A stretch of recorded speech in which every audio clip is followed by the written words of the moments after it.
ராம் ராம். பெரியவா சரணம். மகாபெரிவா அனுகிரகத்தோடு இன்றைக்கி 100வது ஸ்லோகத்தில் இருக்கோம். வழக்கம் போல் 96லேருந்து 99 ஒரு தடவை சொல்லிவிட்டு கடைசியாக இந்த 100 ஆரம்பிப்போம். கடத்ரம் வைதாத்ரம் கதி கதி பஜந்தே ந கவயः ஸ்ரீயோ தேவ்யாः கோவா ந பவதி பதிஃ கைரபி தனைः மகாதேவம் ஹித்வா தவ சதி சதி நாமச்சரமே குச்சாப்யாமாசங்கஹ குரவகதரோரப்யசுலபஹ கிராமாஹுர்தேவீம் த்ருஹிண கிருஹிணீமாகமவிதோ ஹரேஃப் பத்னீம் பத்மாம் ஹரசஹச்சரீமத்ரிதனயாம் துரியா காபித்வம் துரதிகமனிஸ்ஸீம மஹிமா மகாமாயா விஸ்வம் பிரமயசி பரப்ரம்ம மஹிஷி கதா காலே மாதः கதய கலிதாலக்தகரசம் பிபேயம் வித்யார்த்தி தவ சரண நிர்ணேஜன ஜலம் பிரக்ருத்யா மூகானாமபி ச கவிதா காரணதயா கதா தத்தே வாணி முககமலதாம்பூலரசதாம் சரஸ்வத்யா லக்ஷ்ம்யா விதிஹரி சபத்னோ விஹரதே ரதேஃப் பாதிவ்ரத்யம் शिथिलयति रम्येण वपुषा चिरं जीवन्नेव क्षपितपशुपाशव्यतिकरः परानन्दाभिख्यं रसयति रसं त्वद्भजनवान्. 100வது ஸ்லோகம் ஆரம்பிப்போம். பிரதீபஜ்வாலாபிஹ प्रदीपज्वालाभिः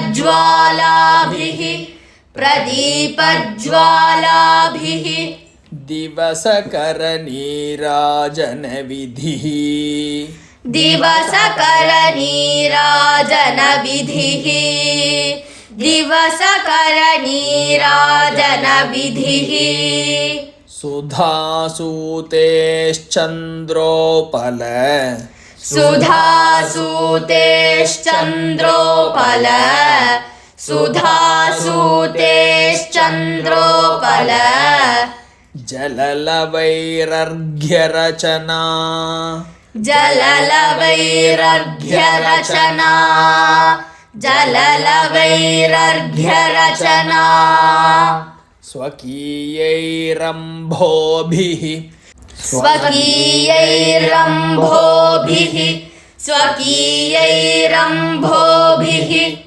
सलिलनिधिसौहित्यकरणम् सलिलनिधिसौहित्यकरणम् सलिलनिधिसौहित्यकरणम् त्वदीयाभिर्वाग्भिः त्वदीयाभिर्वाग्भिः त्वदीयाभिर्वाग्भिः तव जननि वाचां स्तुतिरियम् तव जननि वाचां स्तुतिरियम् तव जननि वाचां स्तुतिरियम्.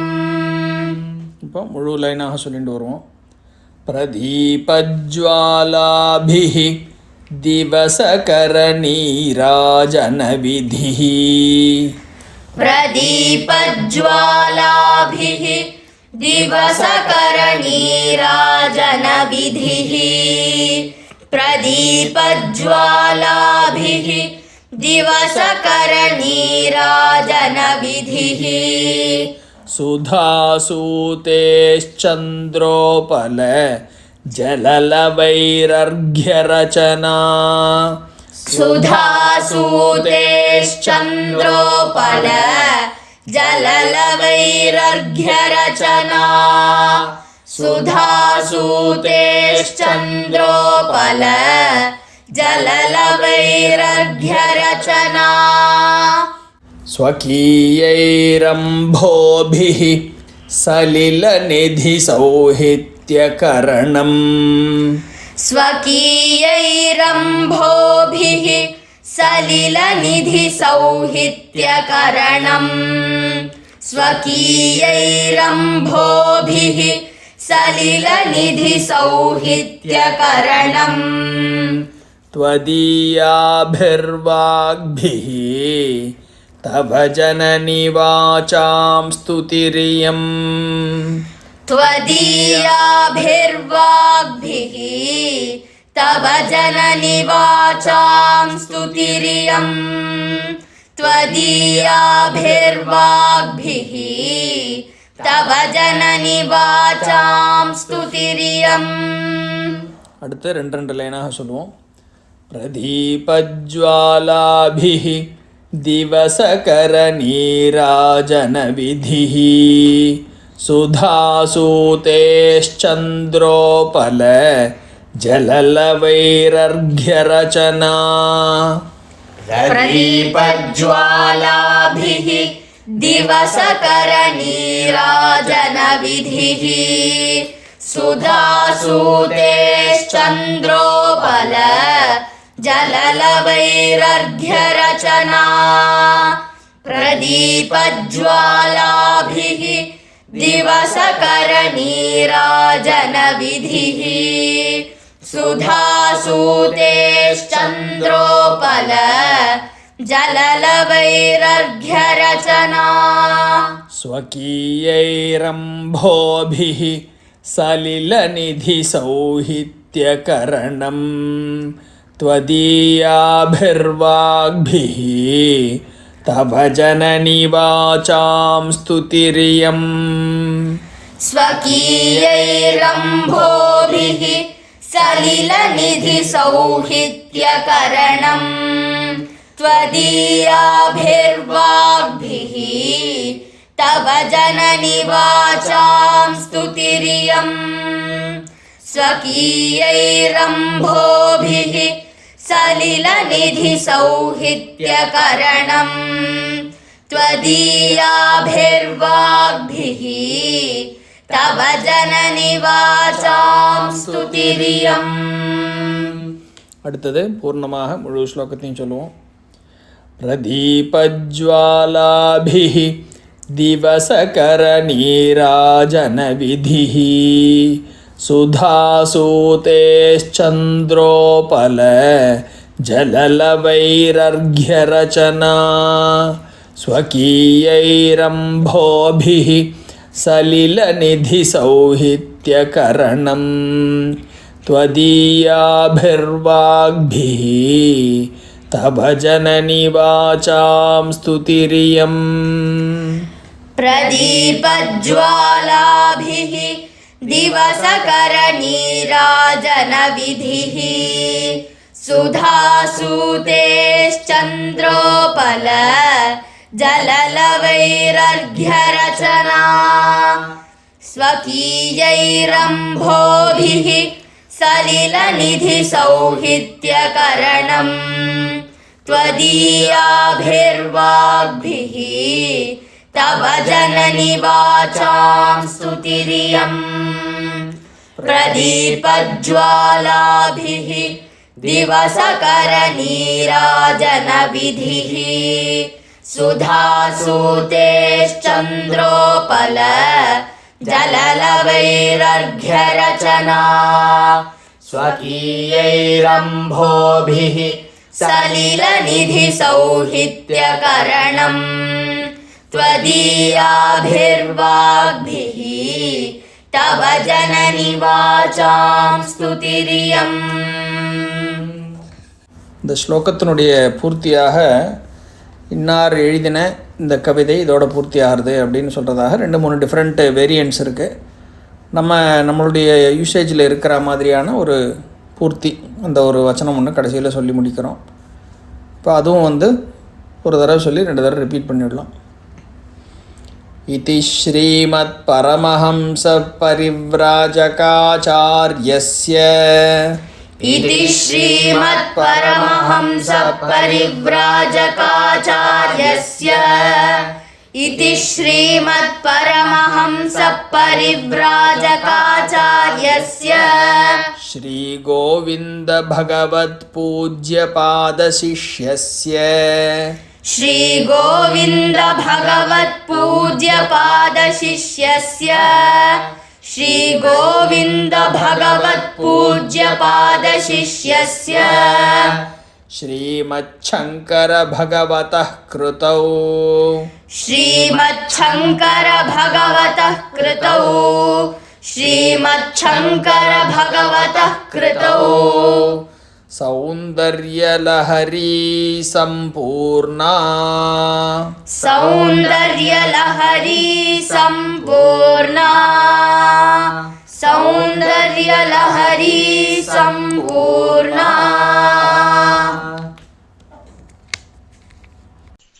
இப்போ இந்த 100வது ஸ்லோகத்தினுடைய சாரமான பொருளை முதல்ல பார்ப்போம். ஆச்சாரியால் ஸ்லோகத்தை பூர்த்தி பண்ணி அம்பாள்கிட்ட சரணாகதியாக இது எல்லாமே நீ கொடுத்தது, உன்னுடைய வாக்கை தவிர இங்கே புதுசாக வேற ஒன்றும் இல்லை அப்படின்னு சொல்லி இந்த ஸ்லோகத்தை கம்ப்ளீட் பண்ணுறார். இது அம்பாளுடைய பாதங்களிலேயே சமர்ப்பணம் பண்ணுறாருன்னு கூட சொல்ல முடியல. ஏன் சொல்ல முடியலங்கிறது அந்த டீட்டெயில் எக்ஸ்ப்ளனேஷனில் அந்த பார்ட்டை சொல்ல போகிறோம். ஏன்னா பெரியவா அவ்வளோ அழகாக அதுக்கு எக்ஸ்ப்ளனேஷன் கொடுத்துருக்கா. முதல்ல சாரமான ஒரு பொருளை மட்டும் சொல்லிடுறேன். ஆச்சாரியால் எப்படி சொல்கிறா, அம்பாளை பார்த்து இங்கே சொல்லப்பட்டதான இந்த ஸ்தோத்திரங்கள் இருக்கே இதெல்லாம் உன்னுடைய வாக்கினாலேயே, அதாவது நீ கொடுத்த வாக்கினாலேயே உன்னை பற்றி சொல்லக்கூடியதாக அமைஞ்சிருக்கு. அப்படி நீ கொடுத்த வாக்கை கொண்டு உன்னை பற்றியே ஏதாவது ஸ்லோகம் சொல்கிற அளவுக்கு எனக்கு ஏதாவது தெரியுமானா எனக்கு ஒன்றுமே தெரியாது. ஏதோ எழுதியிருக்குன்னாக்கா அது எழுதினது உன்னுடைய வாக்கிய தான் எனக்குள்ளே பூந்து எழுத வச்சுது. அதுவும் இப்படி சமர்ப்பணம் பண்ணுறதுக்கு லாய்க்கு இல்லை. ஏன்னு சொன்னால் இது நகைப்புக்கு இடமான ஒரு விஷயமானா இருக்குது அப்படின்னு சொல்லி அதுக்கு 3 எக்ஸாம்பிள்ஸ் கொடுக்குறார். சூரியனுக்கு, அதாவது பகல் அப்படின்னு சொல்லக்கூடியதான ஒரு பகல் வேளையை உண்டாக்கக்கூடிய உற்பத்தி பண்ணக்கூடியவனான சூரியனுக்கு அவன் தானே வெளிச்சத்தை கொடுக்குறான். அவ்வளோ பெரிய வெளிச்சத்தை கொடுக்குற சூரியனுக்கு நம்ம கை விளக்கை கொண்டு தீபாராதனை பண்ணி அவனுக்கு வெளிச்சத்தை காட்டுற மாதிரி, அவங்ககிட்ட சூரியனை பார்த்து இப்படி வெளிச்சத்தை காட்டுற மாதிரி தீபாராதனை பண்ணால் எப்படி நகைப்புக்கு இடமாக இருக்குமோ அது மாதிரி. 2வது எக்ஸாம்பிள், அமிர்த கிரணங்களை பொழியக்கூடியவனான சந்திரன் இருக்கானே, அந்த சந்திரன்கிட்ட இருந்து வரக்கூடிய அந்த சந்திர கிரணங்கள், சந்திர ரஷ்மியை அப்படியே கேப்சர் பண்ணி அதன் மூலமாக அந்த அமிர்த கிரணங்களை அப்படியே ஜலமாக பொழிஞ்சு கொடுக்கக்கூடியதாக சந்திரகாந்த கல்லுன்னு ஒன்று இருக்குது. ஸோ அந்த சந்திரகாந்த கல்லிலிருந்து கிடைக்கக்கூடிய ஜலம் என்னன்னா சந்திர ரஷ்மியை அப்படியே கேப்சர் பண்ணி அதை ஜலமாக்கி இது கொடுக்கறது. அந்த ஜலத்தை எடுத்து நம்ம சந்திரனுக்கு அர்க்கியம் கொடுத்தா எப்படி இருக்குமோ அது மாதிரி நகைப்புக்கிடமாகன்னு 2வது. ஏன்னா வாட் இஸ் கேப்சர்டு, எது ஜலமாக வந்திருக்கோ அதுக்கு காரணமே யாருன்னா சந்திரன்கிட்டேருந்து வர அந்த ரஷ்மிகள் தான் ஜலமாக கன்வெர்ட் ஆகி வருது சந்திரகாந்த கல்லுனால. அதையே திரும்பி அவருக்கு எடுத்து சந்திரனுக்கு அர்க்கியம் பண்ணால் எப்படி இருக்குமோ அது மாதிரி. 3வதாக சமுத்திரத்தை எக்ஸாம்பிள் கொடுக்குறார். இந்த கடலுக்கு நம்ம அதில் போய் நின்று பூஜை பண்ணுறோம் பேர் வழின்னு அந்த கடலுக்கு அந்த கடல்லேருந்தே ஜலத்தை எடுத்து தர்ப்பணம் கொடுத்தோன்னாக்கா அல்லது ஒரு ஸ்நானம் பண்ணி வச்சோன்னாக்கா எப்படி இருக்குமோ அது மாதிரி என்ன இது அமைஞ்சு போகிறது அப்படின்னு இந்த 3 எக்ஸாம்பிள்ஸ் கொடுக்குறார். 3ம் படிப்படியாக ஒவ்வொரு டிஃப்ரெண்ட் லெவல்ஸை இது வந்து இண்டிகேட் பண்ணுறதாக இருக்குது. அது அந்த டீட்டெயில்ஸில் தான் அதெல்லாம் சொல்ல முடியறது. இப்போ ஷார்ட்டாக நம்ம புரிஞ்சுக்கணும்னு சொன்னாக்கா இந்த 3 ஆக்டிவிட்டீஸையும் பண்ணுறது எப்படி ஒரு நகைப்புக்கிடமான ஒரு விஷயமாக இருக்குமோ, சூரியனுக்கே ஒரு வெளிச்சம் போட்டு காட்டுறதுன்னு சொல்கிறாள் இப்போ, அது மாதிரி பண்ணாக்கா எப்படி நகைப்புக்கிடமாக இருக்குமோ அது மாதிரி நீ கொடுத்த வாக்கை வச்சுட்டே உன்னை பற்றினதான ஒரு ஸ்லோகத்தை பண்ணினேன்னு சொன்னாக்கா அது அவ்வளோ சிரிப்புக்கிடமாக இருக்கும். அதனால் இங்கே நான் ஒருத்தன் தனியாக எதுவும் பண்ணலைம்மா, உன்னுடைய வாக்கே தான் இப்படி இந்த ஸ்துதியாக வந்து உக்காந்துருக்கு, இதில் நான் பண்ணினது ஒன்றுமே இல்லைன்னு சொல்லி அப்படியே முழுக்க பரம வினயமாக அது அப்படியே அம்பாள்கிட்ட மொத்தமாக அங்கே கொண்ட அதை அப்படியே விட்டுட்டார். நீ கொடுத்தது தான், நீ இல்லாமக்கு இங்கே வேற ஒன்றும் இல்லை அப்படிங்கிறதாக ஒரு பொசிஷனில் இதை பூர்த்தி பண்ணுறார் இந்த ஸ்லோகத்தை. இந்த ஸ்லோகத்தில் நம்ம ரசிக்கக்கூடியதான விஷயங்கள்னாக்கா அணுவாக பார்த்து ரசிக்கக்கூடியது அவ்வளோ இருக்குது, கொட்டி கிடக்கு. இந்த சௌந்தரலஹரி முழுக்க அவ்வளோ கொட்டி கிடக்கு அப்படிங்கிறது ஒரு பக்கம் இருக்கட்டும். எப்போவுமே இந்த ஸ்தோத்திரகர்த்தாக்கள்லாம் பார்த்தாக்கா சொல்லுவா தெரியுமா, the best thing is reserved for the last அப்படின்னு. ஒரு ஸ்பெஷல் ஒன்று இருக்குனாக்கா it is always reserved for the லாஸ்ட்னு. அது மாதிரி நம்ம ஸ்தோத்திரங்களை பொறுத்த வரைக்கும் இந்த பலஸ்ருதின்னு கடைசியில் இந்த ஸ்தோத்திரத்தை பாராயணம் பண்ணதுனால என்ன கிடச்சிது அப்படிங்கிறத தான் சொல்கிறதாக சாதாரணமாக அந்த லாஸ்ட் இருக்கும். ஆனால் இங்கே ஆச்சாரியால் என்ன பண்ணுறான்னா பலஸ்ருதியே பண்ணலை. பலஸ்ருதி மாதிரியான ஒன்று 99வது ஸ்லோகத்தில் கொடுத்துட்டா. அதுவும் ஸ்தோத்திரத்துக்கான பலஸ்ருதியில் அம்பாள் உபாசனைங்கிற ஒரு மார்க்கத்துக்கான பலஸ்ருதி அங்கே கொடுத்துட்டா. அப்போ இங்கே what is reserved as the best for the last அப்படிங்கிறத இங்கே பார்க்கும் பொழுது தான் நம்ம பார்த்து ஆனந்தப்படக்கூடியதான, நம்ம கண்களில் ஒரு ஜலப்பிரவாகத்தை கொண்டு வரக்கூடியதான ஒரு கான்செப்ட், அப்பேற்பட்டதான ஒரு டீச்சிங் இதுக்குள்ளே இந்த ஸ்லோகத்துக்குள்ளே இருக்குது. ஏன்னா இவ்வளோ அழகாக 99 ஸ்லோகங்களை நம்ம ரசித்து எப்பேற்பட்ட ஒரு கவிதையை பண்ணியிருக்கார், எப்பேற்பட்ட கம்பேரிசன்ஸ் கொடுத்துருக்கார், எப்படிப்பட்ட சயின்டிஃபிக் ஃபேக்ட்ஸும் உள்ளே எம்பெட் பண்ணி அது உள்ளே புதஞ்சிருக்கிறதான ஒரு செடி கொடிகளினுடைய ஒரு தோஹதம்னு சொல்லக்கூடியதான அந்த மசக்கை, இந்த மாதிரி பல விஷயங்கள் சயின்டிஃபிக் விஷயங்களையும் சேர்த்து ஒரு கவிதையினுடைய சிகரமாக இருக்கக்கூடிய அளவுக்கு உன்னதமான ஓமைகள் எல்லாத்தையும் பண்ணி கொண்டு வந்த ஆச்சாரியால் இந்த 100வது ஸ்லோகத்தில் எப்படி இதை பூர்த்தி பண்ணுறா அந்த ஸ்துதியை அப்படின்னு பார்க்கும் பொழுது நமக்கெல்லாம் தெரிஞ்சுக்க வேண்டிய பெரிய டீச்சிங்ஸ் இந்த ஒரு ஸ்லோகத்திலே இருக்குன்னு சொல்லிடலாம். இதுலேயும் ஓமைக்கு குறைச்சல் இல்லை. ஓமையை தாண்டி அத்வைதத்துக்கு நம்மை கொண்டு போகக்கூடியதான அற்புதமான ஒரு ஆர்டர் ஆஃப் அரேஞ்ச்மெண்ட். இந்த ஓமைகள் 3 ஓமைகளை கொடுக்குறா. அந்த 3 ஓமைகளுடைய ஆர்டர் ஆஃப் அரேஞ்ச்மெண்ட் எப்படி இருக்குது அப்படிங்கிறத பார்க்கும் பொழுது எப்படி படிப்படியாக ப்ரோக்ரஸ் ஆகி அந்த அத்வைத்தம்ங்கிற ஒரு நிலையை இந்த பக்தன் தெரிஞ்சுக்க போகிறான், எப்படி அவனுக்கு அந்த பாக்கியம் கிடைக்கிறதுங்கிறத சொல்லியும் சொல்லாமல், ஒரு வார்த்தைகளில் டைரெக்டாகவும் சொல்லாமல், ஆனால் இதை பார்க்குறவனுக்கு அழகாக புரிகிற மாதிரி இந்த ஒரு பக்தி கிரந்தத்திலேயே இதுக்கான ஒரு பாதையும் அமைச்சு கொடுத்து இது எல்லாத்தையும் சொல்லி கடைசியில் இது எதுவுமே நான் சொன்னதில்லை, இதெல்லாம் அம்மா உன்னுடைய வாக்கிலிருந்து பிறந்த அனுகிரகமே ஒழிய நானா எதுவுமே இங்கே செய்யலை அப்படின்னு ஒரு வினயத்திலும் சிகரமாக, அவருக்கு மேலே வேற ஒருத்தர் இல்லை அப்படின்னு சொல்லக்கூடியதில் அடக்கத்திலையும் அப்பேற்பட்ட ஒரு சிகரமாக இங்கே ஆச்சாரியாளுடைய ஒரு ஸ்வபாவம் நமக்கு அனுகிரகமாக பார்க்க கிடைக்கிறது. அது எல்லாத்தையும் உடைய ஒரு பெரிய ஒரு பாக்கியம் என்னன்னா, லோகத்தில் நம்மளை மாதிரி இருக்கிற சாதாரணப்பட்ட எல்லாரையும் ரட்சிக்கிறதுக்காகத்தான் அம்பாளும் பரமேஸ்வரனும் சேர்ந்த அவதாரமாக ஆச்சாரியால் அவதாரம் பண்ணா. அந்த ஆச்சாரியாளுடைய திருவாக்கில் வந்த ஒரு ஸ்துதின்னு சொல்லும் பொழுதே இதுக்கு எப்பேற்பட்ட ஒரு அனுகிரகங்கிறது நமக்கு தெரிகிறது, எப்பேற்பட்ட ஒரு மகத்துவம் இதுக்கு இருக்குது அப்படின்னு. ஸோ அம்பாளே தாயே தன்னை உணர்த்துவதற்காக இந்த ஒரு ஸ்லோகத்தை தானே அவதரித்து இந்த ஸ்லோகத்தை நமக்கு அனுகிரகம் பண்ணுறா ஆச்சாரியாள் வாக்காக. அதுதான் இங்கே மெயினாக இங்கேயும் இவரும் சொல்கிறார். அவர் என்ன ஒரு 3rd பர்சன் மாதிரி இருந்துட்டு உன்னுடைய வாக்கு தானமா இப்படி வந்திருக்குன்னு அவர் சொல்கிறார். வாஸ்தவத்தில் அவரே தான் அவள் அப்படிங்கிறது நமக்கு இப்போ தெரியறது.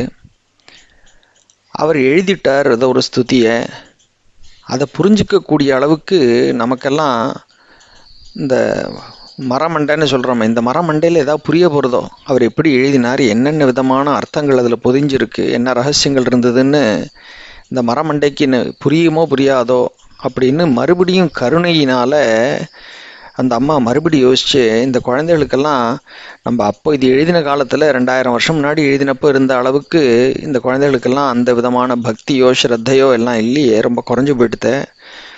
இந்த கவிதையில் மூலமாக எழுதின இந்த லாங்குவேஜை புரிஞ்சுக்கிற அளவுக்கு கூட சக்தி இல்லையே இந்த குழந்தைகளுக்கு, இவாளுக்கு கொஞ்சமான இதை புரிய வைக்கணுமே அப்படின்னு அந்த கருணையினால் தாய் உள்ளத்தினால அந்த தாயார் மறுபடி ஒரு அவதாரமாக மகாபெரிவாளாக இந்த பூமியில் நமக்காக அவதாரம் பண்ணா. அப்போது எந்த வாக்கை கொண்டு, அதாவது அம்பாளுடைய திருவாக்கே ஆச்சாரியாள் வாக்காக இந்த ஸ்துதியாக வந்ததோ அதே வாக்கு மறுபடி தெய்வ வாக்காக நமக்காக அனுகிரகமாக மறுபடி இந்த சமீபமான 100 வருஷத்தில் மறுபடி ஒலிச்சுது.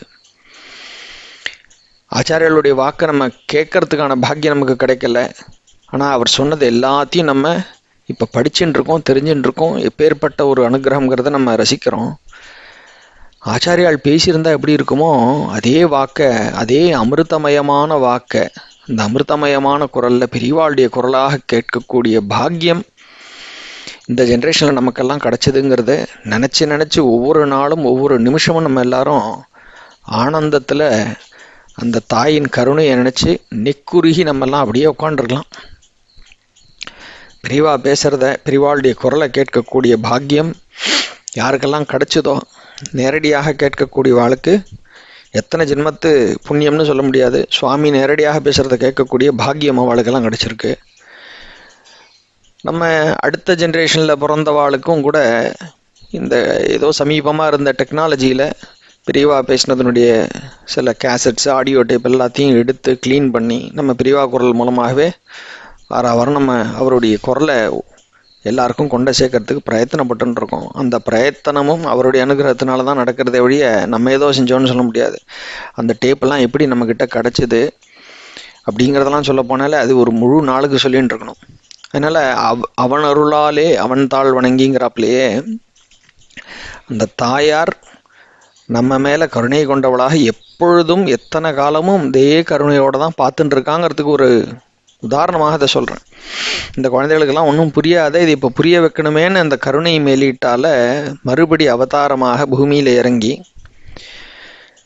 அந்த தாயே தன்னுடைய வாக்கினால் இந்த ஸ்லோகங்களெல்லாம் எடுத்து அர்த்தம் சொல்லி புரிய வச்சு நம்ம மனசை எப்படி இதுக்குள்ளே கொண்ட செலுத்தணும், எப்படி அம்பாளுடைய சரண தியானத்தில் நம்ம மனசை கொண்ட நிறுத்தணும் அப்படிங்கிறது எல்லாத்தையும் படிப்படியாக இத்தனை ஸ்லோகங்களை எடுத்து அலசி ஆராய்ஞ்சு ஒவ்வொரு வார்த்தையினுடைய ரகசியங்கள் என்ன, இதில் எதுக்காக இப்படி ஒரு கான்டெக்ஸ்ட்டு, எதுக்காக இந்த ஒரு நாமாவை சூஸ் பண்ணுறதுங்கிற பல விஷயங்களை சொல்லி சொல்லி சொல்லி நம்ம மனசை அதில் கொண்ட அப்படியே அமிழ்த்தக்கூடிய ஒரு பாக்கியத்தை சாட்சாத் மகாபிரிவா நமக்கு அனுகிரகமாக பொழிஞ்சிருக்கா.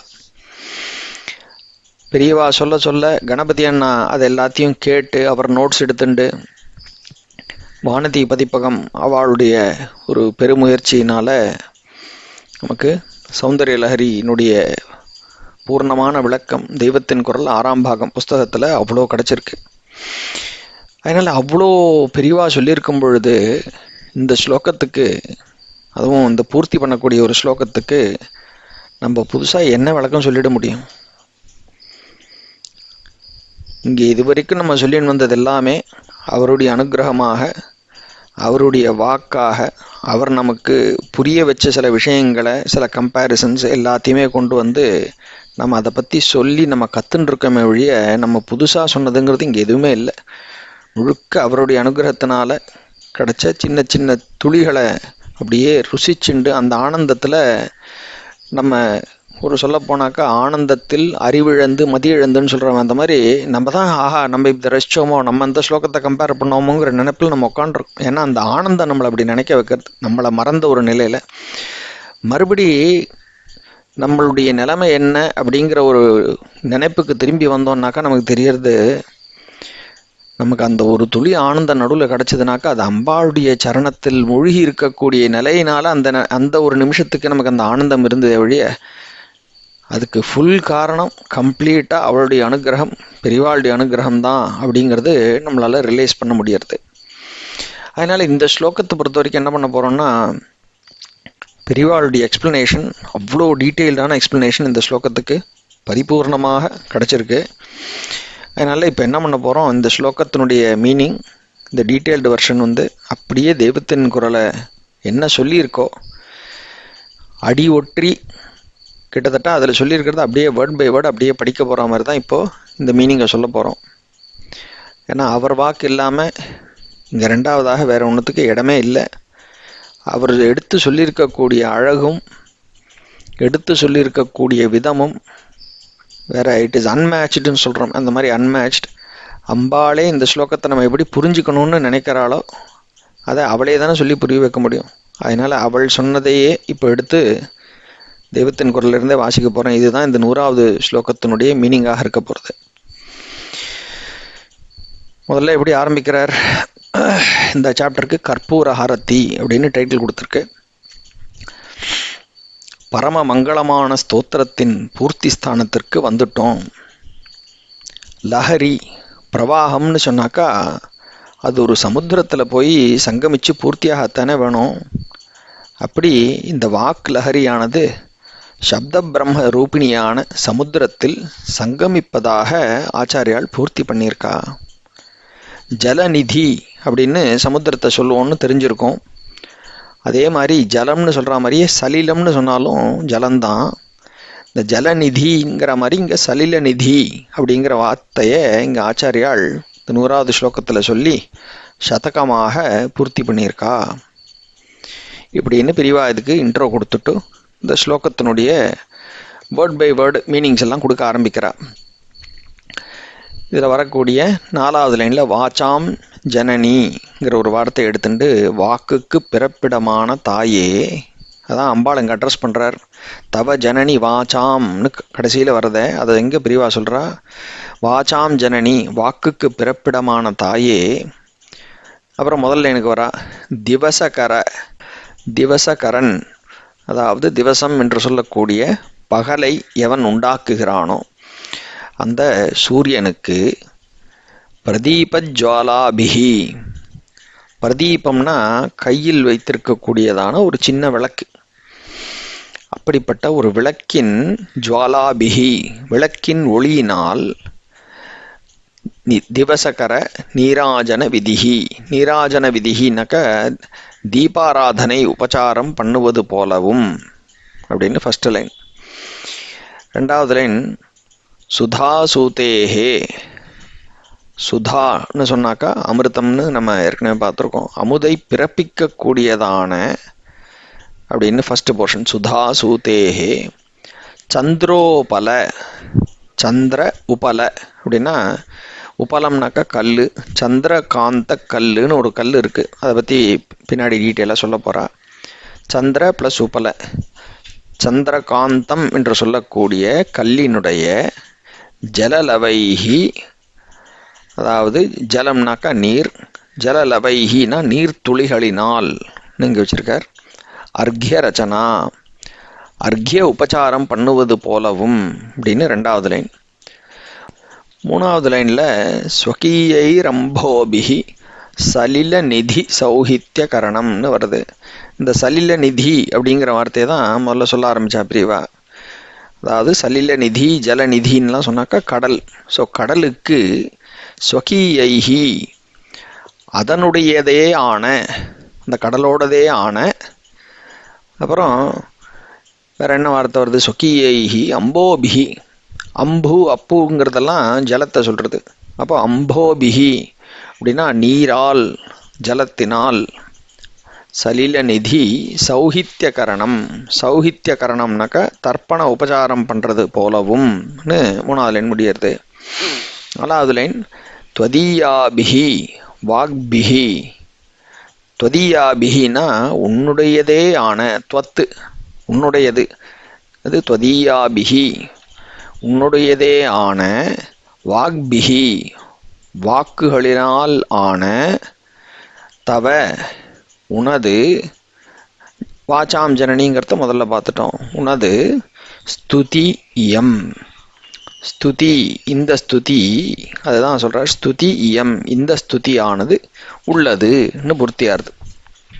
இப்போது இதெல்லாத்தையும் கனெக்ட் பண்ணி பிரிவாக சொல்லக்கூடிய அடுத்த மீனிங்ஸை தான் நம்ம இப்போ டீட்டெயிலாக பார்க்க போகிறோம். நம்மள சொன்ன மாதிரி தெய்வத்தின் குரல்லேருந்து தான் வாசிக்கிறேன். இப்போ மற்ற கவிகளுக்கு வித்தியாசமாக ஒன்றை செய்து காட்டுவதில் ஆச்சாரியால் நிபுணராச்சே. மற்றவர்கள் முடிவாக சொல்லும் பலஸ்ருதியில் அவர் என்ன வினோதம் பண்ணியிருப்பார்? மற்ற ஸ்தோத்திர கர்த்தாக்கள் ஸ்தோத்திர தேவதைக்கு அடிமையிலும் அடிமையாக இருக்கிற பக்தர்கள் தான் என்றால், இவரோ அந்த தேவதையும் அவளும் ஆசிரியத்திருக்கிற ஈஸ்வரனும் ஒன்று சேர்ந்த அவதாரமாச்சே. மற்றவர்களே தங்களுடைய ஸ்தோத்திரங்களுக்கு பெருசாக பலன்கள் சொல்லும் பொழுது அந்த தேவதையினுடைய அவதாரமாக இருக்கக்கூடிய இவர் இன்னும் எத்தனை வசதியாக சொல்லியிருப்பார் அப்படின்னு நினச்சி நாம் கடைசி ஸ்லோகத்தை பார்த்தா, மற்ற எல்லா கவிகளை ஸ்தோத்திர கர்த்தாக்களையும் விட ஒரே எளிமையாக தாம் ஒன்றுமே இல்லை என்று ஆச்சாரியால் தம்மை தெரிவித்துக் கொள்கிறார். ஏதோ நானும் ஸ்தோத்திரம்னு ஒன்றுத்த பண்ணாக்கா இதுக்கு போய் பலனாவது ஸ்ருதியாவது அதெல்லாம் ஒன்றும் சொல்கிறதுக்கு எனக்கு லாய்க்கில்லை. அவளை உபாசிக்கிற பஜனவானுக்கு அவள் தருகிற பலன்களை சொன்னேன் இல்லையா, அது போரும். அதோடு நிறுத்திக்கிறேன். கடைசியாக இப்போ என்ன பண்ண போகிறேன்னா, லோகத்தில் ஒசத்தியோ தாழ்த்தியோ எது எங்கே யாரால் நடந்தாலும் அடி ஆதாரத்தில் அதெல்லாமும் அவள் கொடுக்குற சக்தியில் அவளுடைய சங்கல்பத்தில் நடக்கிறது தான். எல்லாமே ஒசத்தியாக இருந்துட்டாக்கா அவளுடைய லீலா வைச்சித்திரத்துக்கு, அதாவது அவளுடைய விளையாடலின் விதவிதமான ருச்சிக்கு போறல்லேங்கிறதுக்காக சிலத்தை தாழ்த்தியாயும் அநேகம் தூண்டி விட்டு பண்ண வச்சு அதனால் வசந்ததுகளை இன்னும் எடுப்பாக தூக்கி வச்சு காட்டுறா. அப்படி இது ஏதோ காமாசோமான்னு அவ தூண்டி வச்சு வரப்பண்ண ஸ்தோத்திரம். தரம் எப்படி இருந்தாலும் சகலத்துக்கும் பிறப்பிடம் அவள்தாங்கிறதுனால இதுக்கும் அவ தான் தாய். வாக்குக்கெல்லாம் அவ பிறப்பிடம். இது வாக்காலான ஒரு சமாச்சாரம் அப்படின்னா இதுக்கும் அவ தானே தாய். அவளுக்கு இதுவும் ஒரு குழந்தை தானே. இந்த குழந்தைய அவ காலிலேயே போட்டு சமர்ப்பணம் பண்ணித்தான் முடிக்க போகிறேன் அப்படிங்கிற ரீதியில் நினச்சி 100வது ஸ்லோகத்தை ஆச்சாரியால் செஞ்சிருக்கா. முன்னாடி 27வது ஸ்லோகத்தில் ஜபோ ஜல்பஹான்னு சொல்லக்கூடிய ஸ்லோகத்தில் அம்பாளுக்கு ஆத்ம சமர்ப்பணம் பண்ணினவர் இங்கே முடிவாக ஸ்தோத்திரத்தையும் அவளுக்கே சமர்ப்பணம் பண்ணியிருக்கார். இது அம்பாளுக்கு சமர்ப்பிக்க யோக்கியதை வாய்ந்ததுங்கிற அளவுக்கு கூட அவருக்கு அகம்பாவ எண்ணமே இல்லை. இதை போய் ஒரு பெரிய விஷயமாக அந்த மகா பராசக்திக்கு சமர்ப்பணம் பண்ணுவது அசட்டுத்தனம் அப்படின்னு தான் நினச்சிருக்கா ஆச்சாரியாள். ஆனாலும் ஏற்கனவே அவர் லோகத்தில் இப்படிப்பட்ட 3 அசட்டுத்தனங்களை பார்த்துருந்த தைரியத்தில் தான் இதை பரவாயில்ல சமர்ப்பணம் பண்ணலான்னு தீர்மானம் பண்ணுறார். அப்போது அவர் அது மாதிரி பார்த்த 3 முன்னோடிகள் ப்ரிசீடன்ஸ் என்னென்ன எப்படின்னு சொல்லி பெரியவா அந்த 3 பற்றி எக்ஸ்ப்ளனேஷன் ஆரம்பிக்கிறார். முதல் அசட்டுத்தனம் அவர் ஏற்கனவே பார்த்த ப்ரிசீடண்ட் என்னன்னா, பிரதீபஜ்வாலாபிகி திவசகர நீராஜன விதிஹி. இந்த பிரதீபம்னு சொன்னாக்கா கை விளக்குன்னு சாதாரணமாக அர்த்தம் பண்ணலாம். இங்கே பெரியவாளுக்கு இதுக்கு என்ன எக்ஸ்ப்ளனேஷன் கொடுக்குறா, கற்பூர தீபம் ஏற்றி சூரியனுக்கு நீராஜனம் என்று காட்டும் உபச்சாரம் அப்படின்னு இந்த ஃபஸ்ட்டு இதுக்கு எக்ஸ்ப்ளனேஷன் எடுக்கிறா. அதனால தான் இந்த சாப்டருக்கு டைட்டிலே வந்து கற்பூர ஹாரத்தின்னு டைட்டில் கொடுக்குறா. இப்போது திவசம்னு சொன்னாக்கா பகல், பகல் பொழுதை உண்டாக்குவதால் சூரியனுக்கு திவசகரன் அல்லது திவாகரன்னும் பேர் இருக்கு. ஆச்சாரியாள் சங்கராந்தி பூஜை நிறைய பார்த்துருப்பா, அவரே பண்ணியும் இருப்பார். மகர சங்கராந்தின்னு பண்ணுறோமே நம்ம பொங்கலுக்கு பண்ணுற பூஜை, அதை சொல்கிறா பிரிவா.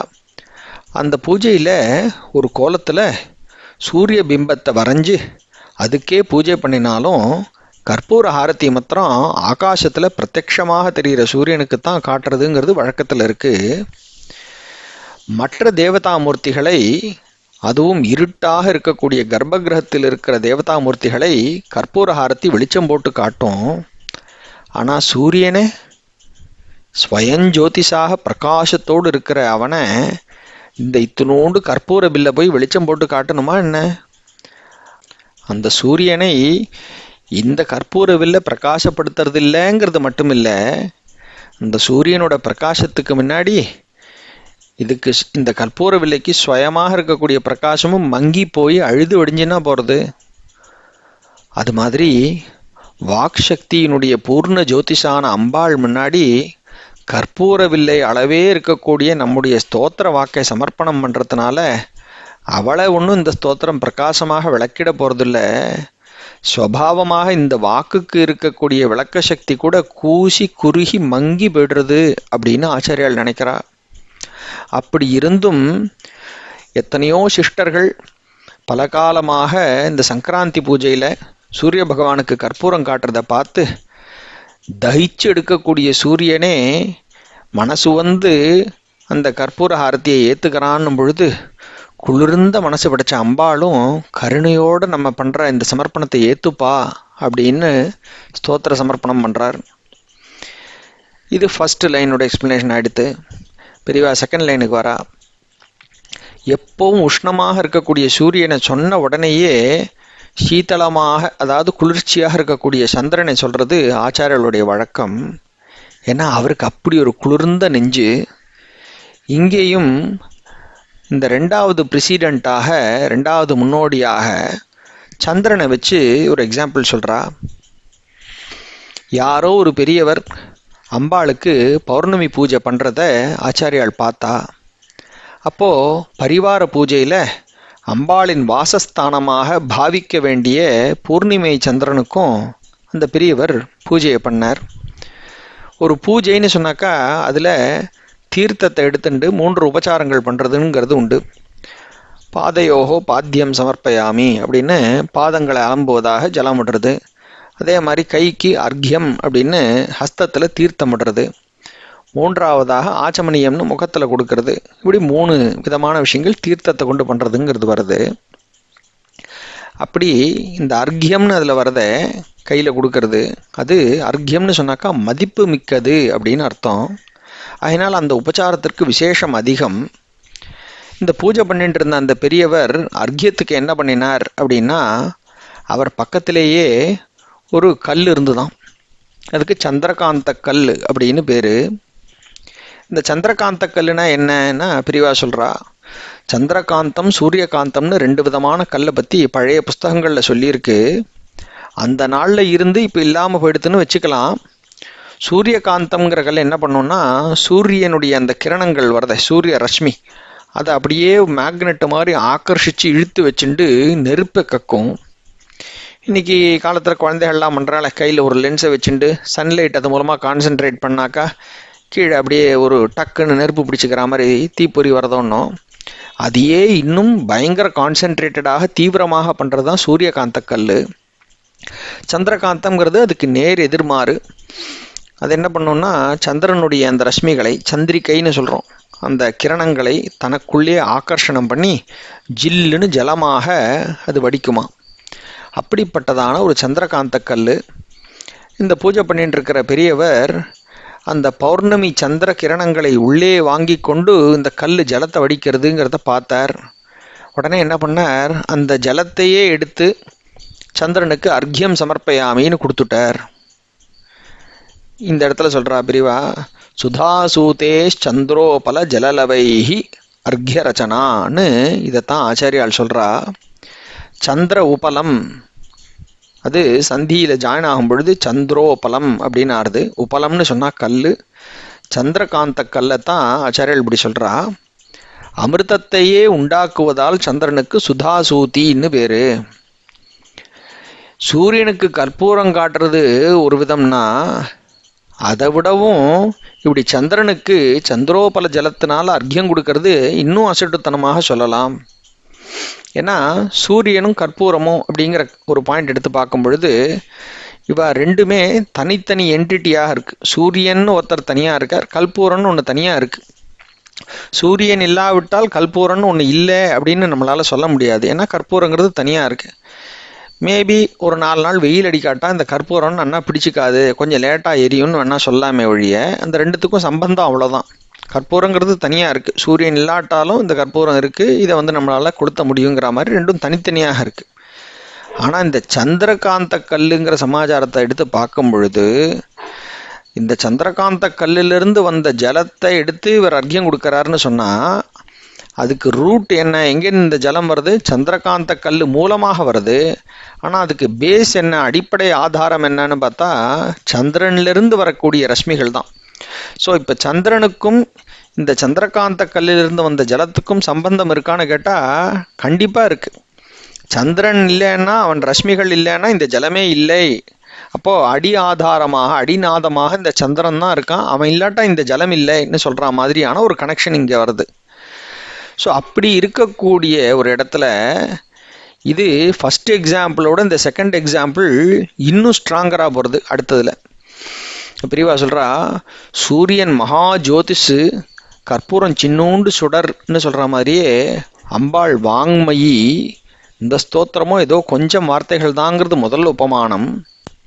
இந்த ரெண்டாவது உபமானத்தில் அம்பாளுடைய கிருபைன்னு சொல்லக்கூடியதான பூர்ண சந்திரன் இருக்கே, அதிலிருந்து வரக்கூடியதான கிரணங்கள். அப்போ பௌர்ணமி நிலாவாக இங்கே என்ன பார்க்குறோம்? அம்பாளுடைய கிருபை தான் இங்கே பௌர்ணமி நிலாவாக உபமானம்.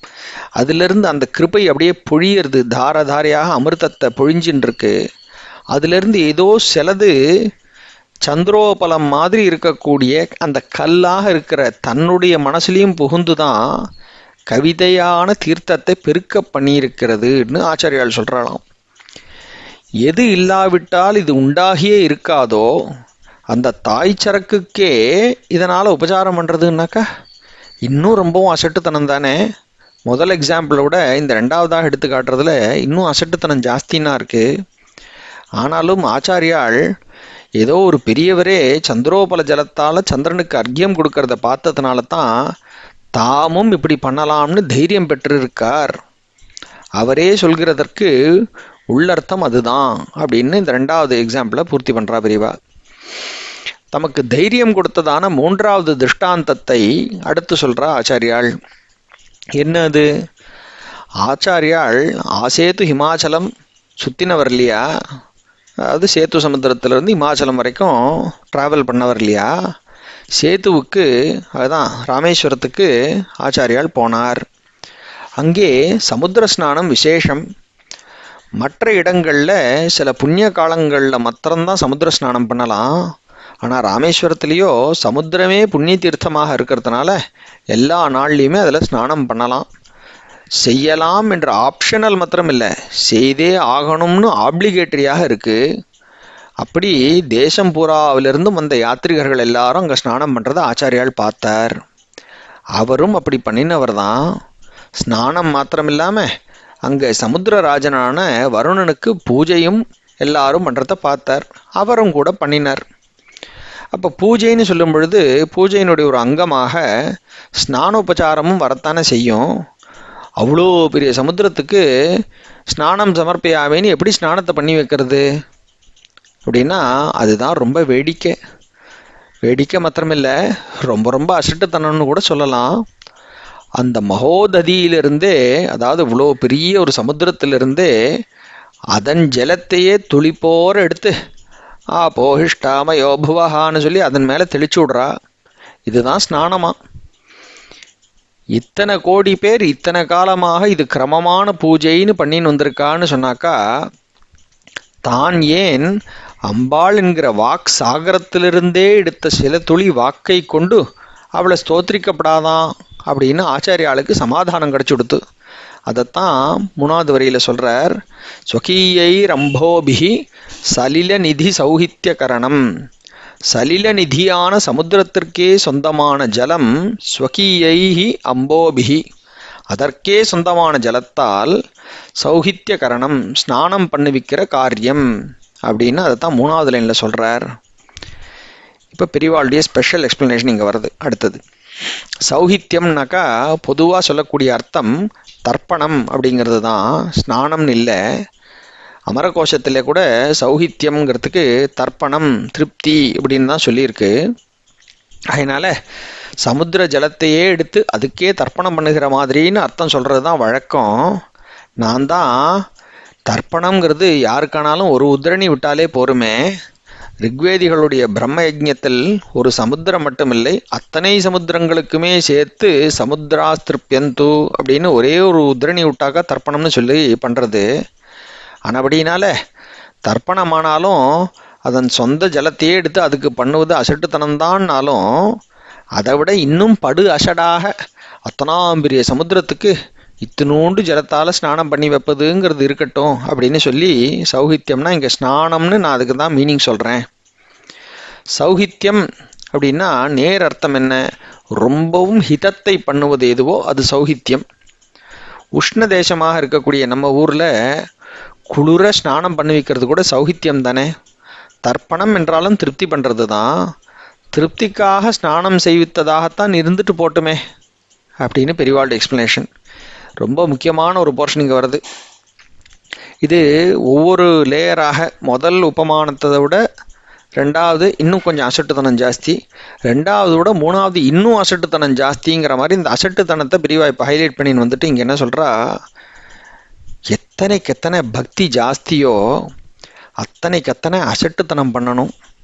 புத்திமான்கள் என்ன பரிகாசம் பண்ணி தூன்னு சொன்னாலும் அந்த புத்தியே தூன்னு தூக்கி போட்டுட்டு முழு அசடாக முட்டாளாக இருக்கத்தான் நிஜ பக்தின்னு அர்த்தம். அப்படிங்கிறதுனால தான் இந்த சௌஹித்யங்கிறத ஸ்நானம்னு நான் மாற்றி சொன்னேன். இப்பேற்பட்ட ஒரு பெரிய அனுகிரகமான உபதேசம் இந்த இடத்துல நமக்கு இருக்குங்கிறத இங்கே ஹைலைட்டாக நம்ம ஞாபகம் வச்சுக்கணும். பெரிய புத்திமான்கிற ஒரு நினைப்பெல்லாம் இங்கே விட்டுட்டு பக்தியின் காரணமாக, பக்தியின் விளைவாக அது முழு அசடாகவே நம்ம பண்ணக்கூடிய காரியங்கள்லாம் கூட வரும். அதனுடைய பிரதிபலிப்பு என்ன, எதை அதை மீன் பண்ணுறதுன்னா அவ்வளோக்கு நிஜ பக்தி உள்ளுக்குள்ளே நிறைஞ்சு போயிருக்குங்கிறத நம்ம தெரிஞ்சுக்கலாங்கிறது இங்கே பெரியவா நமக்கு சொல்கிற பாடம். அடுத்தது சொல்கிறா, இன்னொரு ஹை ஃபிலசாபிக்கல் ரெஃபரன்ஸ் என்ன இதுக்குள்ளே ஒளிஞ்சிருக்கு அப்படிங்கிற பாயிண்ட்டுக்கு பெரியவா வரா. சூரியனும் கற்பூரமும் முழுக்க வேற வஸ்துக்கள், ரெண்டும் இண்டிபெண்ட்லி எக்ஸிஸ்டிங் இல்லையா? அதை சொல்கிறா. சந்திரோபல ஜலம் சந்திரனிலிருந்து முழுக்க வேற இல்லை. சந்திர கிரணம் அந்த கல்லுக்குள்ளே போய் தான் அது உண்டானது. ஆனாலும் அந்த கல் சந்திரனோட வேற தானே, ஒரு மீடியமாக அது நடுவில் தேவைப்படுறது. இது ரெண்டாவது. மூணாவது கேஸ்லேயோ சமுத்திரத்திற்கு ஸ்நானமோ தர்ப்பணமோ எப்படி பண்ணாலும் அதை பண்ணக்கூடிய ஜலம் அசலே அந்த சமுத்திர ஜலம்தானே, வேற மீடியத்தின் வழியாக கூட வராமல் சாக்ஷாத் அந்த சமுத்திரத்திலிருந்தே எடுத்து தான் அதுக்கே ஸ்நானம் தர்ப்பணம்னு பண்ணுறது. இங்கே ஆச்சாரியால் தம்முடைய கல்லு மனசிலிருந்து அம்பாள் கவிதையை பிறப்பித்ததாக சொன்னதுக்கு மேலே இந்த மூணாவது உபமானத்தை சொல்லும் பொழுது, தாம் என்கிற ஒன்றே இல்லை என்று சரணாகதியில் தம்மை இல்லாமலேயே ஆக்கிக்கொண்டு தாம் செய்த ஸ்தோத்திரம் என்பது உண்மையில் வாக் சமுத்திரமான அவளிடமிருந்தே எடுத்த அவளுடைய சாக்ஷாத் வாக்கில் சிறிதளவே அப்படின்னு சொல்கிறார். ஸ்லோகத்தை ஆழ்ந்து பார்க்க அதுக்குள்ளேயே சமுத்திரமாக இன்னும் இப்படி அநேக அர்த்தங்கள், தத்துவங்கள், அலங்காரங்கள் முத்தும் பவளவுமாக நமக்கு கிடைக்கும். அசட்டுத்தனமோ கெட்டிக்காரத்தனமோ எதுவானாலும் அதுவும் ஒன்றை தவிர வேற இன்னும் தனியாக இல்லையே. துவயி பரிணதாயாம் நகி பரம்னு 33வது ஸ்லோகத்தில் சொன்னபடி உன்னுடைய பரிணாமமாக இல்லாமல் தனியாக எதுவாவது ஒன்று உண்டா என்ன? நான் அசடாவே இருந்தாலும் உன்னை விட தனியாக உனக்கு வேறாக தானாக உண்டான ஸ்வயம்பு அசடு இல்லையேனா? நீயே தானே நான் ஆனதும். உன்னை விட்டு நான் என்று நினைக்கவே தனியாக வேற ஆள் இல்லையே. அப்போ இந்த வாக்கு மட்டும் என்னவா? அசட்டுத்தனம்னு பார்க்காம சூரிய பகவான் கற்பூர நீராஜனத்தை அங்கீகரிக்கிற மாதிரி, சந்திரகாந்த ஜல அர்க்கியத்தை அங்கீகரிக்கிற மாதிரி, வருண பகவான் அவருடைய ஜலத்தையே சௌஹித்யமாக அங்கீகரிக்கிற மாதிரி, அவளுக்கெல்லாம் அப்படி அங்கீகரிக்கக்கூடிய அருள் குணத்தையும் பெருந்தன்மையும் கொடுத்தவளான நீ இந்த ஸ்தோத்திரங்கிற நீராஜனம், அர்க்கியம், ஸ்நானம், தர்ப்பணம்னு எல்லாமா இருக்கிற வாக் பூஜையை அங்கீகரிக்கணும் அப்படின்னு ஆச்சாரியால் அம்பாள் கிட்ட சமர்ப்பணம் பண்றார். த்வதீயாபிஹி வாக்பிஹி தவ ஜனனி வாசாம் ஸ்துதிரியம். வாசாம் ஜனனின்னு அத்தனை பேச்சுக்கும் பாஷைக்கும் ஜன்மஸ்தானமான தாயை கூப்பிட்டு, உனக்கே சொந்தமான வாக்கினால உனக்கு ஏற்பட்ட ஸ்துதி இது, நான் ஒன்றுமே பண்ணலை, உன்னுடையதே தான் இது என்று சரணாகத பராகாஷ்டையில் பூர்த்தி பண்ணியிருக்கார். பண்டித பாமரர்கள் எல்லாரும் அப்படி கொண்டாடக்கூடியதான அமிர்த சௌந்தரியமான இந்த சௌந்தர்ய லஹரியினுடைய கர்த்தான்னு கொஞ்சம் கூட அதுக்கு ஒரு உரிமையோ பெருமையோ பாராட்டிக்காம பரம வினயமாக அம்பாள் கிட்ட அர்ப்பணம் பண்ணியிருக்கார். அவருடைய வினயம் நமக்கு புரியாதுங்கிறதுனால இது அர்ப்பணம்ங்கிறோம். அது பண்ணக்கூட, அதாவது இந்த அர்ப்பணம்ங்கிறத பண்ணக்கூட தான் யாரு, அவளுடையதே அவளுக்குன்னு சொல்கிறதுக்கு அர்ப்பணம்ங்கிற பெரிய வார்த்தையை போய் சொல்லுவானே அப்படின்னு தான் அவர் நினைப்பாராம். எப்படி பெரியவாளுடைய எக்ஸ்ப்ளனேஷன் பாருங்க. ஆச்சாரியர்களுடைய மனசில் இது எப்படி இருந்திருக்கும் அப்படிங்கிற பாயிண்ட்டை ஆச்சாரியாலை தவிர வேறு யாரால சொல்ல முடியும்? யாராலையும் நினச்சி பார்க்க முடியாது, யாராலையும் அவர் மனசுக்குள்ளே புகுந்து பார்க்க முடியாது. அதனால தான் அவரே அவதாரமாக மறுபடி வந்து நமக்கு சொல்கிறார் இந்த இடத்துல. இதை அவகிட்ட அர்ப்பணம் பண்ணார்னு சொல்கிறதுக்கு கூட தான் தயாராக இல்லை. ஏன்னா அப்படி தனியாக அர்ப்பணம் பண்ணுறதுக்கு தான் யார்? அவளுடையதையே அவளுக்குன்னு சொல்கிறதுக்கு அர்ப்பணம்னு போய் ஒரு பெரிய வார்த்தையை சொல்லுவானே அப்படின்னு அவர் நினைப்பார். அதனால தான் ஸ்லோகத்தில் எங்கேயுமே அவர் அர்ப்பணம் சமர்ப்பணம்ங்கிற வார்த்தைகள்லாம் எங்கேயுமே போடலை. அதனால் தன்னையே அவர் அம்பாளுக்கு அர்ப்பணம் பண்ணி கொண்டிருப்பது மாத்திரம் இதுலேருந்து நன்னா தெரியறதுன்னு பெரியவா ஹைலைட் பண்ணி சொல்கிறான். அடுத்தது இந்த ஃபிலசாபிக்கல் ஸ்டான்ஸுக்கு வரா. ஞான மார்க்கத்தில் போனாக்கா அதில் எண்டு கோல், லட்சியமான ஒரு பூர்த்தி ஸ்தானம் என்னன்னா தானே பரமாத்மா அப்படிங்கிறத தெரிஞ்சுக்கிறது தான் பூர்த்தி ஸ்தானமாக இருக்குது. பக்திங்கிற மார்க்கத்தில் போகும்பொழுது பூர்த்தி ஸ்தானம் தானே இல்லை அப்படின்னு சரணாகதியில் ஆத்ம சமர்ப்பணம் பண்ணி அழிச்சுண்டுடுறது. அப்போ செப்பரேட்டாக ஒரு ஆள் அங்கே இல்லை, அந்த தனி ஆள் அழிஞ்சு போய்டுறான். ஏன்னா சமர்ப்பணமாக சரணாகதியில் போய் தன்னை முழுக்கின்றுடுறான், அவன் தனியாக ஒருத்தன் இல்லை. இப்படி ஜீவாத்மாவாக ஒருவன் இல்லாமல் ஆக்கி கொண்டவுடன், அங்கே ஒரு ஆள் இல்லாமல் போன உடனே என்ன ஆகுது? ஒரு வேக்யூம் வருது இல்லையோ, அந்த ஒரு வெற்றிடம். அந்த வெற்றிடத்தில் காற்று வந்து ரொப்பின்டுற மாதிரி இந்த ஜீவாத்மான ஒருத்தன் தனியாக இல்லாமல் போன உடனே பரமாத்மாவே அங்கே ரொம்பிக் கொண்டு நிறைந்து ஞானத்தில் ஏற்பட்ட அதே பிரம்மானந்தம் இந்த பக்தியினுடைய இடத்துலையும் ஏற்படுகிறது. சௌந்தர்ய லஹரி என்கிற பக்தி ஸ்துதி பக்திக்கான ஆத்ம சமர்ப்பண வழியிலேயே நம்மளை கூட்டிட்டு போய் இதிலேயே அத்வைத சாட்சா்காரத்தையும் காமிச்சு ஆச்சாரியால் முடிச்சிருக்கா. எல்லாவற்றிலையும் பெரியவராக இருந்த ஆச்சாரியால் அந்த எல்லாவற்றையுமே தனதில்லை என்று ஆக்கிக் கொள்ளுகிற தியாகத்திலேயும் வினயத்திலேயும் கூட பெரியவராகவே இருந்திருக்கார். வித்யா வினய சம்பன்ன என்றபடி வித்யின் பரிபூர்ண மூர்த்தியாகவும் வினயத்தின் பரிபூர்ண மூர்த்தியாகவும் ஒருத்தரே இருந்தார்னு சொன்னால் சாட்சாத் நம்ம ஆச்சாரியால் தான். இப்படின்னு இது எல்லாத்தையும் பிரிவா சொல்லின்னு வந்துட்டு அடுத்தது நம்ம பக்கம் தன்னுடைய அட்டென்ஷனை திருப்புறா. நம்முடைய ஆச்சாரியால் இப்பேற்பட்ட வித்யா வினய சம்பன்னராக இருக்கார் அப்படிங்கிறதெல்லாம் நம்ம தெரிஞ்சுட்டோம்.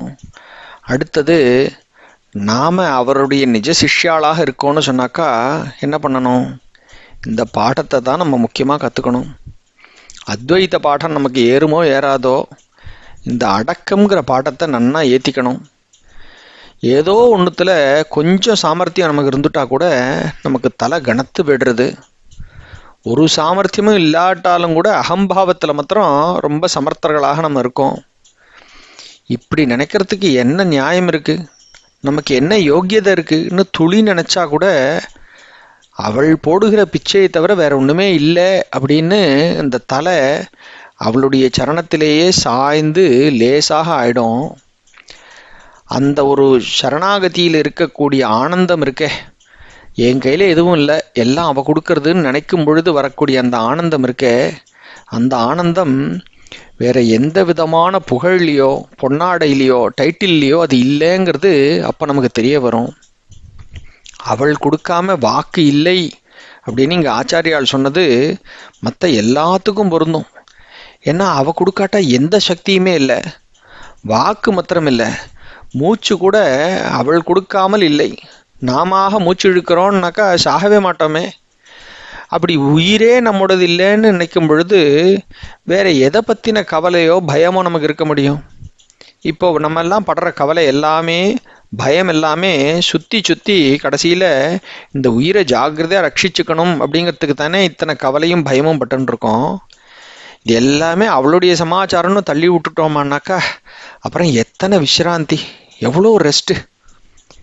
இப்படி பராசக்திக்கு அடங்கி இருக்க ஆரம்பிச்சிட்டோம்னாக்கா முடிவிலே அவளுக்குள்ளேயே அத்வைத்தமாக அடங்கிடுவோம். அந்த அடக்க பாடத்தை தான் இந்த கடைசி ஸ்லோகம் கற்பிக்கிற போது சகல வித்யைகளுக்கும் சாரமான பிரம்ம வித்யைன்னு ஒன்று இருக்கே, அதற்கும் சாரமான அத்வைத்த அனுபவத்திற்கே இந்த ஸ்லோகம் வழி பண்ணிடுறது. இதுதான் ஆச்சாரியால் சொல்லாத பலஸ்ருதி, பலனே வேண்டாத பெரிய பலன்.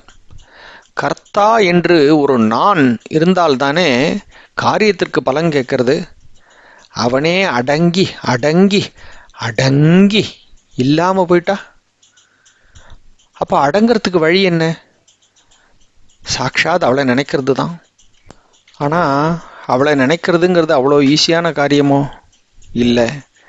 ஏன்னா அகண்டமாக இருக்கக்கூடிய அந்த பராசக்தி எப்படி இருப்பான்னே நமக்கு புலப்படாதுங்கிறதுனால அவ்வளோ ஈஸியாக நினச்சிட முடியாது தான். ஆனால் இங்கே இந்த ஸ்தோத்திரத்தில் புரிந்து கொள்ளக்கூடிய விதத்தில் ஆச்சாரியால் பராசக்தியை சௌந்தர்ய ரூபத்தில் நமக்காக பிடிச்சு கொடுத்துருக்கா. தம்முடைய வாக்கினாலேயே கேசாதி பாதம் அங்கமாக பராசக்தியை அழகு ரூபம் பண்ணி அழகுக்கு அழகு சேர்ப்பதாக அவளுடைய சிரசில் கிரீட்டம் தே ஹைமம்னு சொர்ண மகுடத்தில் ஆரம்பித்து கழுத்துக்கு, புஜத்துக்கு, மணிக்கட்டுக்கு, இடுப்புக்கு, சரணங்களுக்குங்கிறதாக அந்த சரணத்தின் அடியில் இட்டிருக்கக்கூடிய அரக்கு நலங்கு வரைக்கும் தன்னுடைய வாக்குனால் அலங்காரம் பண்ணி, சொல்லணி பொருள் அணின்னு சொல்லக்கூடிய 2 அணிகள்னாலும் அலங்காரம் பண்ணி, முடிவாக தன்னையே பெரிய ஆபரணமாக அவளுடைய சரணத்தில் வச்சு இழைச்சிருக்கார். அப்படி அந்த பராசக்தியை எண்ணத்தாலும் வாக்காலும் அலங்காரம் பண்ணி பார்ப்பது தான் நம்முடைய அகங்காரம் அடங்கிறதுக்கான மருந்து.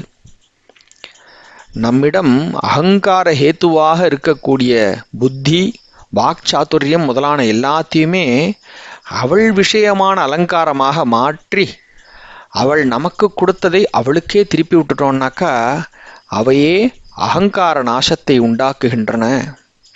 வாக்குன்னு தான் இல்லை, எந்த ஆர்ட்டு எந்த சயின்ஸ்னாலும் அவளுடைய சரக்குன்னு அவளுக்கே அலங்காரமாக சூட்டுகிற அடக்க பாவத்தில் அவற்றில் ஈடுபட்டோமானாக்கா அவை எல்லாமே ஆத்ம அபிவிருத்திக்கான உபகரணமாக மாறிடும். எந்த தொழிலும் அவளை அடையக்கூடிய சாதனையாக மாறிடும். பரம சௌக்கியமான சாதனையாக அதை நமக்கு ஆச்சாரியால் ஆக்கி கொடுத்துருக்கா. அழகு ரூபமான ஒரு தாயாரை அழகான வார்த்தைகள், வர்ணனைகள், உணர்ச்சி பாவங்கள்னால நாமும் ஆனந்தமாக பிடிச்சுக்கிறபடி பாடி கொடுத்து சகாயம் பண்ணியிருக்கா. படிக்கும்போதே அவள்கிட்ட அன்பு ஊறி அந்த அன்பே நமக்கு அலங்காரம் பண்ணுறது. அவளை அவர் அலங்காரம் பண்ணும் பொழுதே நமக்கும் பிரேம பக்தியினால் அலங்காரம். அந்த அன்பு தான் நிஜ அழகும் அலங்காரமும். முதல்லையே நான் சொன்னாப்புல அம்பாளுடைய அன்பு தானே அவளுடைய அழகு ரூபமான பிரவாகமாக சௌந்தர்ய லஹரியாக ஆச்சு. ஆனபடியால் பாராயணம் பண்ணி அன்பிலே நாம் ஊறி போனோம்னாக்கா நாம் எல்லாமும் பாராயணம் பண்ணக்கூடிய ஒவ்வொருத்தருமே சௌந்தர்ய லஹரி ஆயிடுறோம். இப்படி ஒரு அத்வைத்தம், ஸ்தோத்திரம், ஸ்தோத்திர தேவதை, பாராயண பக்தர் எல்லாமே சௌந்தர்ய லஹரி ஆகக்கூடிய ஒரு அத்வைத்தம். ஸ்தோத்திர கர்த்தாவை விட்டுட்டனே, அவர் நான் கர்த்தாவே இல்லைன்னு சொன்னாலும் நாம் அப்படி விட்டுட முடியுமா? அவர்தான் பெரிய சௌந்தர்ய லஹரி. ஒரு பக்கம் அம்பாள் கிட்ட பக்திங்கிற அன்பினால சௌந்தர்ய லஹரியாக இருப்பவர், இன்னொரு பக்கம் நம்ம எல்லார்கிட்டையும் கருணைங்கிற அன்பினாலேயும் சௌந்தர்ய லஹரியாக இருப்பவர். 2 பக்கத்துக்காரர்களையும் ஒன்று சேர்க்கறதுக்காகத்தான் அவர் இந்த ஸ்தோத்திர சௌந்தர்ய லஹரியை கொடுத்துருக்கிறது. பாலம் போட்டு ஒன்று சேர்க்கறது வழக்கம்னாக்கா எதையும் புதுமையாக பண்ணும் ஆச்சாரியாலோ லஹரியை, அதாவது வெள்ளத்தை பெருக்க விட்டே இந்த 2ஐயும் ஒன்றா சேர்த்துருக்கா. சௌந்தர்ய லஹரியில் நீராடி நீராடி தோய்ந்து தோய்ந்து நாமும் அதுவாகவே ஆகணும். அப்படியானா நமக்கும் இங்கே அம்பாளை வர்ணிச்சிருக்க மாதிரியே ஒவ்வொரு அவயவமும் சௌந்தரியமாகி விடுமான்னு கேட்டாக்கா, தேக அமைப்பில் வாஸ்தவமாகவே அப்படி சௌந்தரியமாக அழகாக ஆகணும்னு இல்லை. ஆனால் லோகத்தினுடைய பார்வையில் நம்முடைய சர்வ அவயவமும், அதாவது நம்முடைய உடல் பாகங்கள் எல்லாமே அப்படிப்பட்ட அழகாகத்தான் அவளுக்கு தெரியும். எப்படி தெரியும்னா, இந்த அன்புங்கிறது இந்த அங்கங்களுக்கு கொடுத்திருக்கக்கூடிய அலாதியான ஒரு சோபை, ஒரு பிரகாசம் கிடைக்கிறது இந்த அன்பினால. இந்த சௌந்தர்ய லஹரியில் முழுகி எழுந்திருக்கும் பொழுது வரக்கூடிய அன்புங்கிறது ஒன்று இருக்க, அது நம்ம உடம்புக்கு முழுக்க அப்படிப்பட்ட ஒரு சோபையை கொடுக்கறது. இதை பெட்டராக புரிஞ்சுக்கணுங்கிறதுக்கு பெரியவா ஒரு எக்ஸாம்பிள் கொடுக்குறா. அம்பாளுடைய பரம பக்தராக ஒரு மகான் இருக்காருன்னு வச்சுப்போம். அவரை போய் பார்த்த உடனேயே நமக்கு அப்படியே வெச்ச கண்ணை எடுக்காம அப்படியே பாரு பாரு அவரையே பார்த்துன்றன்னு மனசு இழுக்கிறதே. ஏன் அப்படி இழுக்கிறது? தாயை போல பிள்ளை அப்படின்னு அவருடைய ரூபத்தில் ஏற்பட்டிருக்கக்கூடிய சௌந்தர்யம் இருக்கே, சாக்ஷாத் அந்த தாயினுடைய சௌந்தர்யம் இந்த மகான் அவர் பிள்ளையாக இருக்காரே அந்த மகானுடைய ரூபத்திலையும் அந்த சௌந்தர்யம் இருக்கே. அதனால தான் நம்ம மனசை அப்படி பிடிச்சு இழுக்கிறது. பார்த்துட்டே இரு, வெச்ச கண்ணை எடுக்காதேன்னு பிடிச்சு இழுக்கிறது. அது மாதிரி அம்பாளுடைய சொரூபத்திலேயே ஒருத்தன் மனசு லயிச்சு அவன் ஹிருதயத்திலே அவளுடைய சரணம் பிரதிஷ்டை ஆயிடுத்துனாக்கா, வெளி தோற்றத்தில் அதாவது அவுட்வேர்டு அப்பியரன்ஸில் அந்த பக்தன் எத்தனை கோணல், விகாரம், கருப்பு தோல், நொள்ளக்கண்ணு, தெத்துப்பல்லு, சூனா வயிறுன்னு இருந்தால் கூட அவன் ஞானப்பால், பிரேமைப்பால் குடித்த குழந்தையாக அவனுடைய சர்வாங்கமும் பால் வழிய கள்ளங்கபடி இல்லாமல் அப்படியே ஆனந்தம் ஸ்புரிச்சுண்டு அலமோதிண்டு அன்பு பொங்கிண்டு இருப்பாங்கிறதுனால எத்தனை கூட்டமானாலும் குதிகாலில் நின்றுண்டாவது அவனை பார்க்கணும் பார்க்கணும் இன்னும் பார்த்துட்டே இருக்கணும்ன்ட்டு அவனை அழகு ரூபமாக நம்ம மனசு அனுபவிக்கிறது. வழுக்க மண்டையாத்தான் இருக்கட்டுமே, அது அம்பாள் சரணத்திலேயே தாழ்ந்திருக்குங்கிறதுனால கிரீடம் தேஹைமம்னு சொர்ண மகுடம் சூட்டி கொண்டிருக்கக்கூடிய அவளுடைய சிரசாகவே நம்ம ஆகர்ஷணம் பண்ணுறது. மூஞ்சி அஷ்டகோணலாக தான் இருக்கட்டுமே, ஆனாலும் அவளை அன்போடு ஸ்மரித்து ஸ்மரித்து எத்தனை பிரசன்னமாக இருக்குது. தவ வதன சௌந்தர்ய லஹரின்னு இந்த பக்தனை பார்த்து கூட பாடலான்னு தானே நமக்கு தோன்றது. கண்ணு நொல்லையானாத்தான் என்ன, அவளுடைய கிருபையை இந்த கண்ணும் வர்ஷிக்கிறதோன்னோ தேனாக வர்ஷிக்கிறது. அப்போது இந்த கண்ணு கூட, இந்த நொல்லக்கண்ணு கூட தரதளித்த நீலோத்பலம் அப்படின்னு அம்பாளை சொல்கிற மாதிரியே இந்த கண்ணையும் சொல்ல தோன்றுறது. சப்பவாயி சாளவாயாக இருந்தால் கூட அந்த தாயாரனுடைய வாக்காகவே எத்தனை பிரிய வச்சனத்தை பொழியறது. அதுதான் வித்ருமலதாவுக்கும் பிம்பத்துக்கும் மேலே அப்படின்னு ஆச்சாரியால் வர்ணிக்கக்கூடிய அம்பாளுடைய வாயாகவே தெரியறது. அவனுடைய சரீரம் கண்ணங்கரையில்னே இருந்துட்டு போட்டுமே, பக்தி பிரேமையிலையும் அதன் பிரதிரூபமான சர்வஜன காருண்யத்திலையும் முழுகி முழுகி அந்த ஒரு சரீரமும் ஜெயதி கருணா காட்சி தருணான்னே தான் அருண ஜோதிஷாக உள்மனசில் நமக்கு போகிறது. அவனுடைய ஒவ்வொரு கையசைப்பிலேயும் கூட லோகத்திற்கு ஆசீர்வாதம் நடந்து சௌபாகியங்களை கொடுக்கறது. அதை பார்க்கும் பொழுது இதை விட ஒரு லக்ஷ்மி சரணதள லாக்ஷாரசம் சேர்ந்த நவநளின ராகம் அப்படிங்கிறது உண்டான்னு நமக்கு நினைக்க தோன்றது. அதாவது அம்பாளை பற்றி சொன்ன ஸ்லோகங்களில் வரக்கூடிய வார்த்தைகள், லக்ஷ்மியின் திருவடி செம்பஞ்சு குழம்பு சேர்ந்த அன்றலர்ந்த தாமரையின் சிகப்பு, இதை விட ஒன்று உண்டான்னு நினைக்கக்கூடிய அளவுக்கு இவனுடைய கையசைப்பை பார்க்கும் பொழுது அந்த நினைப்பு தான் வருது, அவளுடைய கைகளை பார்க்குற மாதிரி. அதே மாதிரி அவன் அடியெடுத்து வைக்கிற இடமெல்லாம் மானசீகமாக புரண்டு அப்போதைக்காவது அந்தఃகரணம் லயிக்கிறோமோ இல்லையா, அதுதான் கரணச்சரண ஷட்சரணமான புலன்கள் என்று ஜீவன் லயித்து போகிற அவளுடைய பாத பத்மமாக நமக்கு அந்த நேரத்துக்கு தெரியறது. இப்படி ஒரு பக்தன் அம்பாள்கிட்டேயே அவளுடைய சௌந்தரியத்திலேயே முழுகி அவளுடைய குழந்தையாக அவன் வந்துட்டான்னாக்கா அவன் மாதிரி இல்லாமல் அவன் ரூபமே வேறேன்னு ஆயிடுறது. அவன் கண்ணே வேற, முகமே வேற, வார்த்தையே வேற, கையை காலை அசைச்சு பண்ணுறது அத்தனையும் வேறேன்னு அகத்தின் அழகு முகத்தில் மட்டுமில்லாமல் பாதாதி கேசமும் தெரிஞ்சுண்டு குழந்தைக்கு குழந்தையாகவும் தாய்க்கு தாயாகவும் அவனே இருந்துண்டு பல தினசில் தாப்பப்பட்டுருக்கிற ஜனங்களை ஆற்றி கொடுப்பவனாக அவன் இருக்கான். நாமும் அப்படி சௌந்தர்ய லஹரி ஆகணும். அதுக்கு இந்த ஸ்தோத்திர சௌந்தர்ய லஹரியில் முழுகி ஸ்நானம் பண்ணி அவளுடைய குழந்தை ஆகணும். வாச்சாம் ஜனனின்னு அம்பாளை கூப்பிட்டு, இதோ உன்னுடைய வாக்கு ஸ்துதி, வாக்பிகி ஸ்துதிரியம்னு ஆச்சாரியாள் இந்த ஸ்தோத்திர வாக்கிய குழந்தைய அதை நம்மாட்ட சேர்த்து முடிச்சிருக்கா. சிவானந்த லஹரி ஸ்தோத்திரத்தை ஒரு கன்யா பொண்ணாக சொல்லி ஈஸ்வரனுக்கு கல்யாணம் பண்ணி கொடுத்து முடிப்பார்.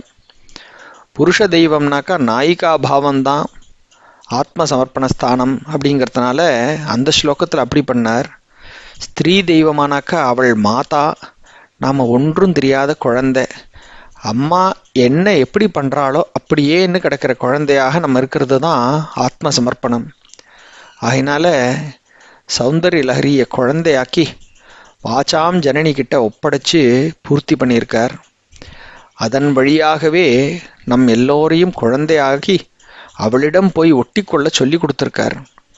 சொன்னது மாத்திரமில்லை, ஒட்ட வைப்பதற்கே இந்த உத்தம ஸ்துதியை பரம கருணையோடு நமக்கு அனுகிரகிச்சு வழியும் திறந்து விட்டிருக்கார்.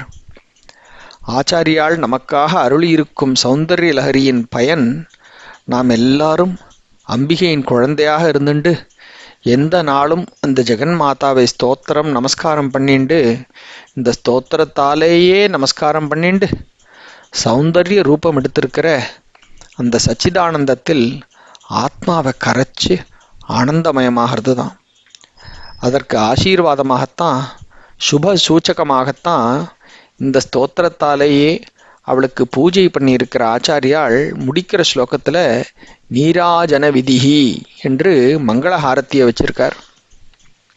திருக்கார்த்திகையில் ஏற்றி வைக்கிற தீபம் அதன் வெளிச்சம் படும் இடமெல்லாம் பூச்சி பொட்டு மரம் மட்டை உள்பட எல்லாத்துக்கும் ஜனன நிவிருத்தியை கொடுத்து பேரின்பம் அளிக்கும்னு சொல்கிறபடி சாக்ஷாத் ஜெகன் மாதாவுக்கு ஜெகத் ஆச்சாரியாள் பண்ணும் இந்த தீபாராதனை, அதாவது இந்த ஸ்தோத்திரத்தின் அருள் ஒளி சமஸ்த பிராணிகள் மேலேயும் வீசி அன்புங்கிற சௌந்தர்யம் லோகமெல்லாம் நிறைஞ்சிருக்கணும்.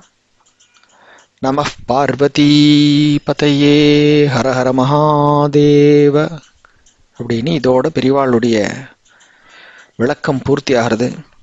முடிக்கும் பொழுது கார்த்திகையில் வச்சிருக்கிற தீபத்தை பற்றியும் சொல்லி பூர்த்தி பண்ணுற இடம்.